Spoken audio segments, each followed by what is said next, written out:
La anexión de Dominicana a España, aquel proyecto reunificacionista que se frustró, aparte de la historiografía dominicana, lo denomina como ocupación española. Normalmente se habla de anexionismo, anexión, como yo he introducido el término reunificación porque está ahora más o menos de moda. Un tema desconocido, realmente desconocido para el gran público dentro de esa riqueza que tiene nuestra historia que tratamos con el pana Emilio Acosta Ramos de Venezuela Provincial. ¿Qué tal, pana? ¿Todo bien? Hola Antonio, bueno, antes que nada, como siempre, darte las gracias por la invitación a tu canal de YouTube, Antonio Moreno Ruiz. Y sí, es un tema muy desconocido este de la anexión de la República Dominicana a España. Hay que decir que hubo también varios proyectos de reunificación con España. Flores en Ecuador trató de que otra vez el territorio, tanto ecuatoriano como peruano y boliviano, pues se reunificaran a España, pero esto fue un total fracaso. Pero este de la anexión sí fue efectivo, pero lamentablemente pues por intereses ajenos a España y a la misma Dominicana, pues dio el traste, ¿no? Pues ahorita vamos a hablar bien de este tema. Sí, yo te diría también, el proyecto quizá nació un poco cojo, ¿no? Porque Santo Domingo, ¿no? La isla caribeña, pues tuvo desde la misma independencia, ¿no? El proyecto frustrado en traer la Gran Colombia, luego la invasión haitiana, luego un continuo conflicto civil y claro, fue un proyecto apadrinado por el general Pedro Santana, pero que siempre tuvo sus detractores. El proyecto nació ahí como un poco cojeando, ¿no? Sí, claro, por toda la situación catastrófica política que vivió Santo Domingo, la actual República Dominicana, ¿no? O sea, prácticamente fueron una colonia de Haití, ¿no? Durante muchísimos años. Pero yo creo que tenemos que hablar un poco de un proceso anterior que se da en la isla de Cuba, ¿no? Que es la esclavitud. Hay que decir que la esclavitud en Cuba se abolió en el año de 1880, o sea, muy entrado el siglo XIX. Y te preguntarás por qué tantos años después, ¿no? O sea, si en España ya estaba abolida desde 1837. Y es justamente porque los terratenientes criollos cubanos, velando por sus intereses, querían seguir contando con la esclavitud para su negocio en las haciendas, ¿no? En todas esas haciendas de caña de azúcar y todos los cultivos que bien se dan en esta isla del Caribe. Y Criollos, España al Emilio, perder que todos, también tenían sí, buenos negocios con los catalanes, porque hay que decir que dentro de la península los últimos que tuvieron grandes negocios de esclavos fueron catalanes. De hecho, en el folclore cubano se recuerda alguna que otra canción sobre los catalanes. sí, por supuesto, eran como una especie de dealer de esclavos para las élites criollas, ¿no? Que tenían haciendas. Y hay que decir que España, al perder todo su virreinato a principios del siglo XIX, se vio la obligación de ceder en el reclamo de los criollos cubanos para que siguieran leales a la corona española y no surgiera levantamientos independentistas, y por este motivo pues la institución de la esclavitud siguió en Cuba bien entrado al siglo XIX. Y bueno, ahora sí vamos a hablar de la anexión de Dominicana y veremos por qué la conexión con Cuba. Y es que en 1861, 4 décadas después del triunfo de los movimientos independentistas en Hispanoamérica, y cuando Cuba y Puerto Rico eran las dos únicas provincias supervivientes del Imperio Español en América, el presidente dominicano Pedro Santana, por todos estos rollos políticos que hemos comentado, propuso al gobierno de España, y este aceptó, por supuesto, la anexión de República Dominicana con la categoría de provincia española de ultramar, como lo eran Cuba y Puerto Rico, ¿no? Y por primera Se le y dio el nombre única de vez en la capitanía, historia, ¿perdona? sino que se le dio también el nombre de capitanía, ¿no? Sí, Capitanía claro, Santo por Domingo. supuesto, también fue una capitanía general Cuba, pero al final eran provincias españolas con representación en las Cortes, ¿no? Y hay que decir algo muy curioso, Antonio, o sea, primera vez y única vez en la historia americana que una nación independiente le pedía a su antigua metrópoli que impusiera nuevamente su administración, ¿no? Y hay que decir algo, Antonio, España no estaba muy a la labor de la anexión de este territorio, ya que no lo necesitaba, y económicamente más bien generaría gastos, pero los cubanos vieron con buenos o con buenos ojos esta posibilidad de, al poder expandir sus negocios agricultores, ¿no? O sea, ya sabes por dónde van los tiros, ¿no? Sí. Es que fíjate, por eso yo te decía al principio, este proyecto reunificacionista de 1861 nace ya cojeando, ¿no? Nace además porque en Dominicana hay distintas facciones políticas que están peleando entre sí, estaba muy cerca la anexión haitiana, el frustrado proyecto Gran Colombiano. Hay que decir que Cuba y Puerto Rico quedaron ajenas a ese proyecto Gran Colombiano. Bolívar intentó en Cuba y Puerto Rico, nunca tuvo nada que hacer allí, ¿no? Entonces, bueno, Dominicana se vio también arrastrada por esa revolución haitiana que tuvo unas tan trágicas consecuencias, ¿no? Y dentro de todo este marasmo, como tú bien dices, pues está también los intereses de ciertos terratenientes, tanto criollos cubanos como parte de los peninsulares, especialmente los catalanes. Tú decías en sus intereses agropecuarios que, claro, conllevaban la esclavitud. Hay que decir que en Brasil ocurría algo relativamente parecido. La monarquía independiente brasileña tenía un plan de abolir la esclavitud de mucho más atrás, pero fue la oligarquía terrateniente la que se lo impidió. De hecho, Brasil fue en el 1888, cuando ya se abole la esclavitud. Y en el 1889 dan un golpe los militares republicanos representando esta oligarquía terrateniente. A ese punto llegaba. Entonces, se nos ha contado muy mal muchas veces la historia y los intereses de la esclavitud. Y Santo Domingo Emilio también se dice, se comenta, por lo menos por parte de la historiografía dominicana, que se cometen varios errores. Por ejemplo, el hecho, siempre se quejaban de que a los militares dominicanos no se les dejaba usar el uniforme español o que no se les reconocían los grados, que el clero español también dice que en Dominicana las costumbres eran más relajadas, había mucha gente que vivía juntos sin estar casados, entonces el obispo Bienvenido Monzón montó en cólera y esa rectitud pues molestó a muchos dominicanos, muchos sacerdotes oriundos de Dominicana fueron destinados a peores puestos. Hubo una serie de cosas como que encendieron los ánimos, ¿no? Ahí en 1861, 1862. Sí, totalmente de acuerdo con lo que dices. Es más, como bien dije anteriormente, o sea, España al principio no se veía muy para la labor de la anexión porque no le veía como un rendimiento económico anexar a Dominicana. ¿Mm? Y entonces prácticamente dejó en manos este tema de Cuba, ¿no? Inclusive le dijeron a un militar que hiciera un informe para ver si era provechoso esta unificación, ¿no? Y bueno, tras el informe favorable de este militar que se llamaba Gutiérrez de Rubalcaba, no tiene nada que ver con el que estaba antes en el PSOE, pero bueno, y que era comandante general del apostadero de La Habana, y en julio de 1860 el general Santana, anticipándose a los acontecimientos, pues entregó su país a España, y España acepta porque los informes que les envió Rubalcaba, Gutiérrez Rubalcaba, eran buenos, ¿no? Y Sí. bueno, el 18 de marzo de 1861 en Santo Domingo se reincorpora a la corona de Isabel II, ¿no? Que era la reina en ese momento.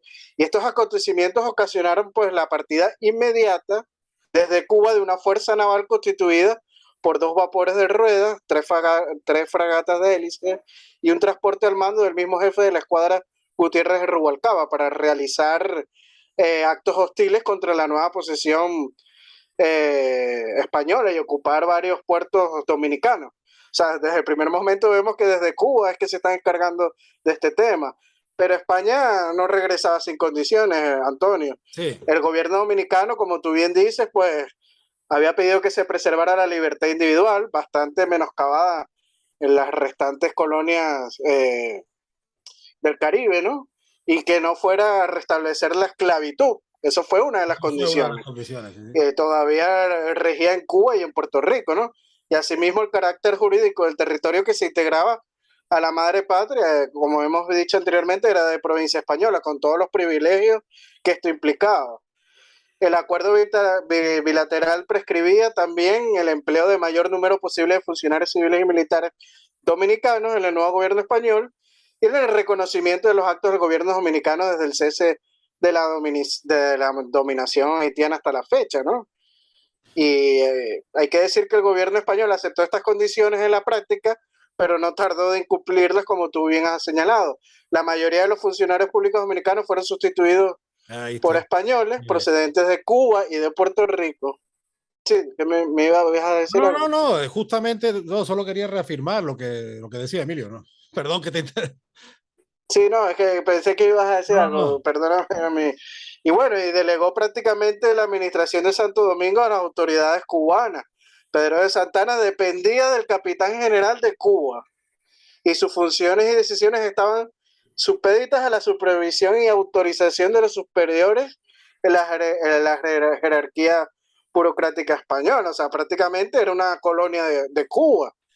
O sea, Fíjate hasta qué ¿qué te punto puedo decir? claro, hasta qué punto la vinculación de Dominicana con Cuba en esta época, que eso ¿Mm? parte de la historiografía, perdón, o no se ha fijado o lo ha querido tapar, que Eusebio Puello, que fue uno de los militares dominicanos, Eusebio Ujú. Puello ya se había destacado en la época anterior luchando contra la ocupación haitiana, sí fue admitido como oficial español y cuando dura este proyecto, que son 4 años mal contados, de 1861 a 1865, este oficial hispano-dominicano, de raza negra, todo hay que decirlo, pasa a Cuba. Muchos criollos dominicanos también pasaron a Cuba.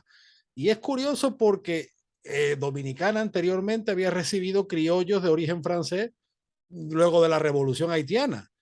Esos criollos de Ujú. origen francés también, gracias a estar en Santo Domingo, tuvieron mucho contacto con Cuba y destacaron mucho en el sector cafetalero de Cuba.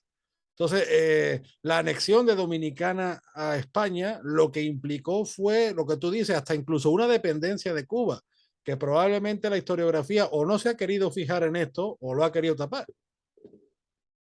Sí, totalmente de acuerdo. Es más, o sea, los lazos que unen todo el Caribe hispano es constante y sonante desde tiempos de la época virreinal, ¿no? No solo las tres islas, como son Cuba, Dominicana y Puerto Rico, también la costa caribeña venezolana, la colombiana, Claro. la centroamericana y la mexicana, ¿no? O sea, siempre han tenido muchos lazos fuertes y aquí, como tú bien has dicho, lo observamos, ¿no?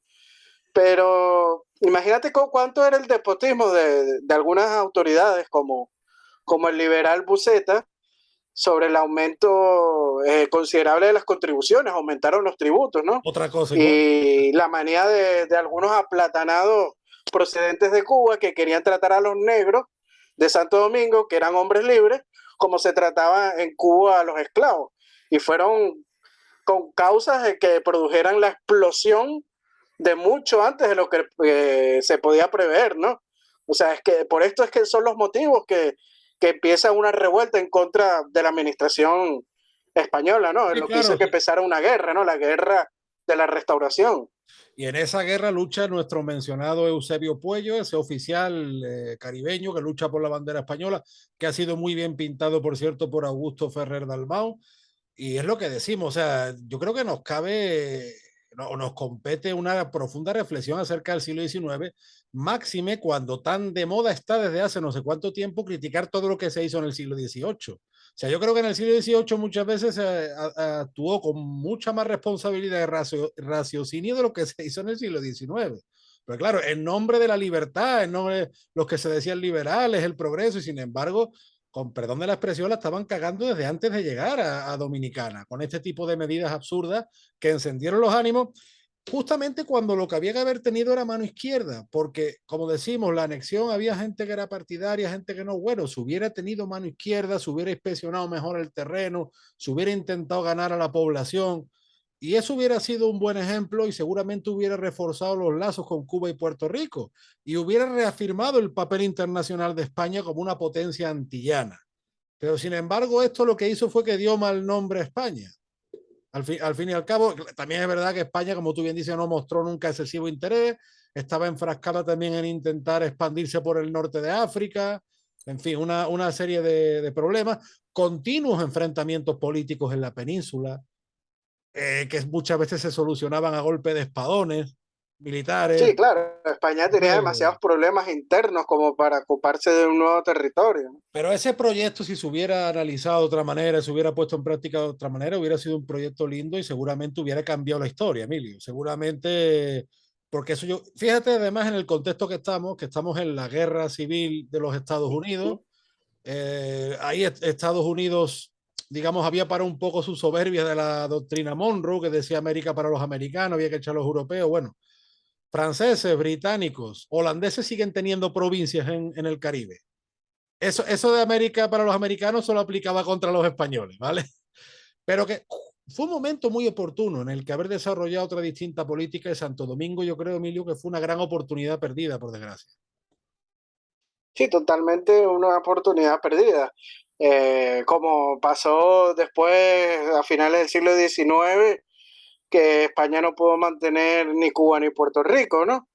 Pero cuando explotó la guerra de restauración, como se le llama en Dominicana, fue una guerra que no duró muchos años tampoco, porque fue de 1863 hasta 1865, Sí, un par de y en años. España pues la guerra estaba demostrando ser extremadamente impopular, ¿no? Como también pasó con la guerra hispano-estadounidense, aunque al final los medios de comunicación pues elevaron el patriotismo y fue un poco apoyada, ¿no?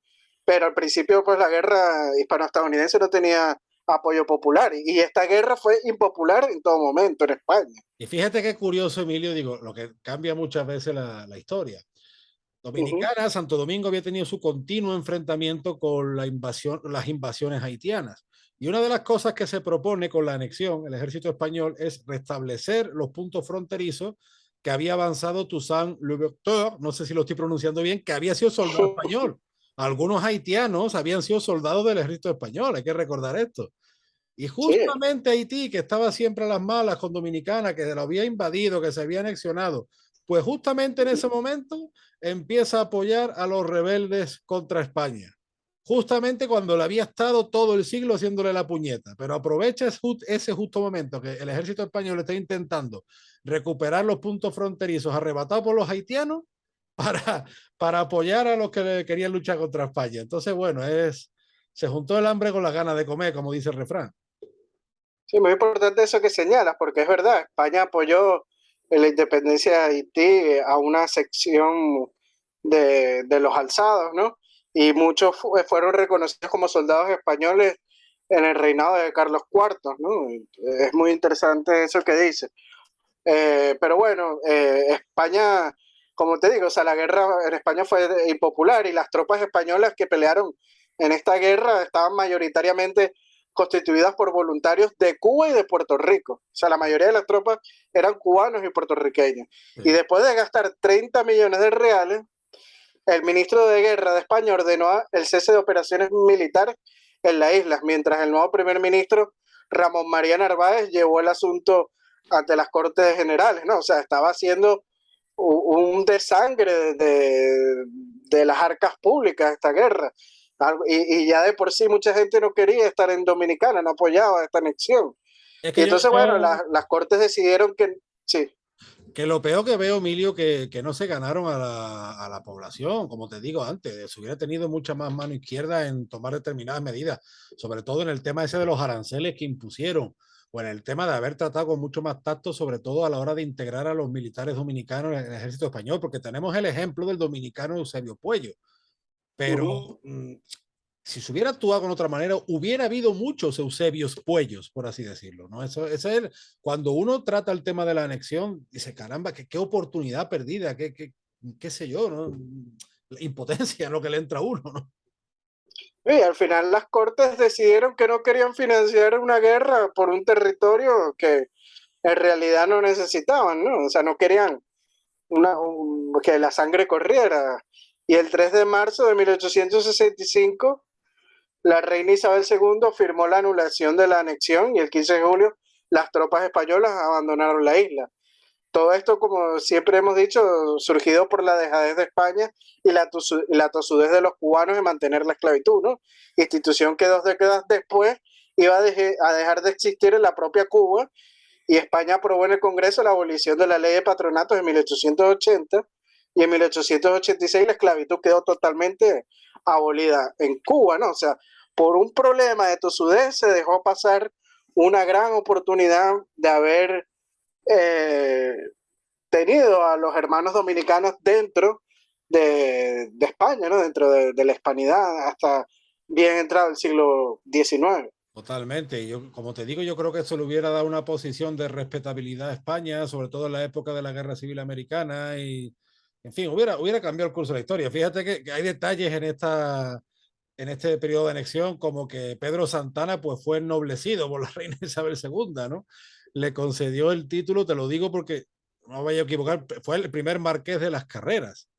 Y es un hombre que muere en 1864. Es un poco, Emilio, si te fijas lo que le pasa a Amadeo de Saboya con el general Prim.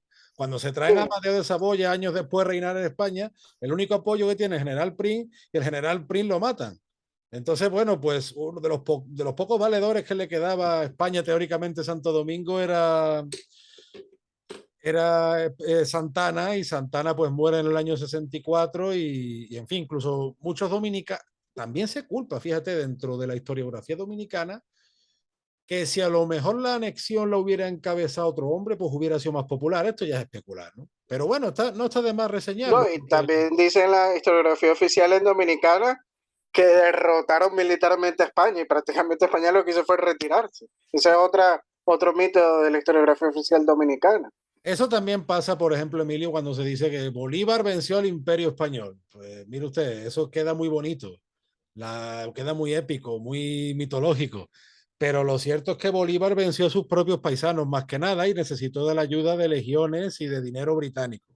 Porque en esa época el ejército español estaba absolutamente desperdigado, luchando contra la gran armée francesa que se estaba dedicando a violar y a masacrar en España, y apenas se pudieron concretar expediciones combinadas de europeos y americanos, quitando la de Pablo Morillo, ¿no? Salvándolas Y al mucho. final Riego tampoco pudo ir a América, Bueno, porque a lo mejor mejor por dicho, esa expedición hubiera cambiado la historia. ahí está, por eso a eso iba yo, que no es que Riego no pudo ir, sino que Riego impidió que esa expedición se Impidió. produjera. Bueno, Entonces, Dominicana, como tú bien dices, desde el principio vemos esa desidia, esa dejadez. Yo por eso te decía al principio de nuestra charla, como que el proyecto nació un poco cojo y se cometieron pero una es que serie de ponte a torpezas. ver, o sea, desde el primer momento tienen que hacer un informe para convencer a España para ver si anexan a Dominicana. Y ya de ahí está viendo que no está Sí. partiendo la cosa muy bien. Y además un nulo trabajo geopolítico por parte de la España de la época, ¿no? O sea, hay que asumir los errores. Muchas veces cuando nos critican a nosotros, Emilio, pues nos dicen, ah, que ustedes defienden la leyenda rosa. No, no, nada más lejos de la realidad. Lo que sí decimos que nunca se puede comparar el peso de la leyenda negra con la leyenda rosa porque son mentiras. La leyenda rosa tiene un peso muy escaso. Pero nosotros cuando tenemos que criticar lo que se hizo, pues también lo criticamos como estamos haciendo en este programa.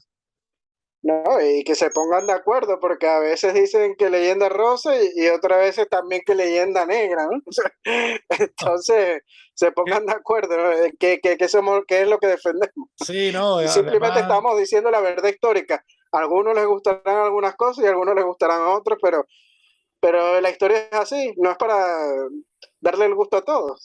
a mí hace poco me hizo gracia porque tú pusiste algo del testamento de Isabel la Católica referente a un programa que hicimos, el programa pasado, y te pusieron leyenda rosa. Bueno, ¿qué leyenda rosa tiene el testamento de Isabel la Católica? O sea, que son cosas ya, ¿no?